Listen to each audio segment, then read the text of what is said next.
Hello. Today is December 16th, and that makes that day 74.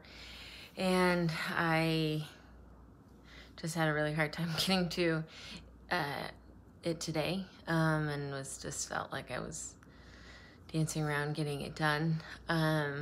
It's amazing I can finally be done with the day and done with what I have to get done, and then this feels still like the last thing, and it's like, it's only 5 minutes. Why? It's really not that bad. Why is it taking me such a long time? And I just kind of have to force myself to sit down in front of the counter and just start talking. And one thing I was thinking about on my run today, that had kind of come up recently, was, what I wish I would have had done different when I was married with my disorder. And I wish I had somebody who had been through the same thing too, and could have told me, you're gonna regret not being honest. You're gonna regret not sharing. You're gonna regret not being vulnerable. You're gonna regret pretending that everything's okay, and pretending that you can do it on your own. And it's like all the days when your partner asks how your day was, and you might have had a hiccup or been in a bad spiral, and you just don't want to burden them again, and so you say it was fine.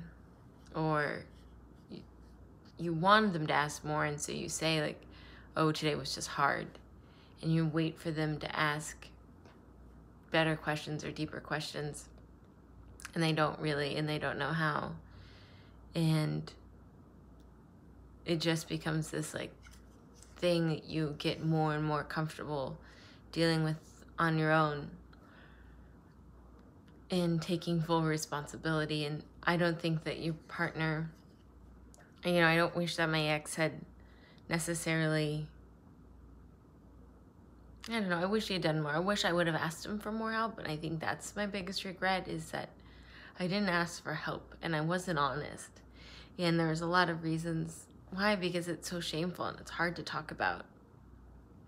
And, so many times I would just say I'd have a hard day, and then I would, like, for 3 weeks or a month, or I would just be like, I'm gonna go on this diet, or I'm gonna, journal every day, or meditate, or make sure I, do this work, do the program, and to kind of determine it for myself. And so much of my life I realized I didn't actually share with him. And how hard that must have been as a partner, how lonely it must have felt in his own experiences. Probably didn't feel like he could be really honest or share. How lonely I felt. Just, at the end, after 8 years, I felt like he just didn't know me. And, in the time that we've been divorced, I really had to, reckon with the fact that he didn't know me because I didn't share a lot. And that, I have to own 50%.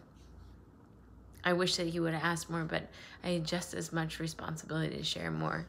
And I think that's the thing that grieves me the most with my eating disorder is, it's twofold. It has prevented me from going deeper and kind of breaking through that ice like I talked about, and really expressing who I am fully and getting beyond the disorder. And it kept me from sharing myself because of the shame or the pain of it, or the fear of being rejected by it, or in your head you feel so many negative thoughts. You feel ugly and worthless, and so I want to risk that actually being true once I said them out loud. But in reality, I just never really gave him a chance to be a part of my life. I guess I did a bit when I was in my recovery program, but I just wish that I had someone walking me through it, and someone who said, I know it's hard to tell your partner where you're at in your recovery, but they need to know. They deserve to know, and ultimately, you'll be better by sharing. And that would have been a really helpful message, and I wish that I could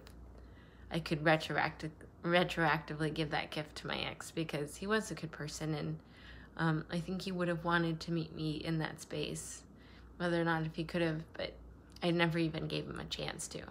And so, you know, I want to do differently in the future. And then even now, it's a big part of it is just being able to share.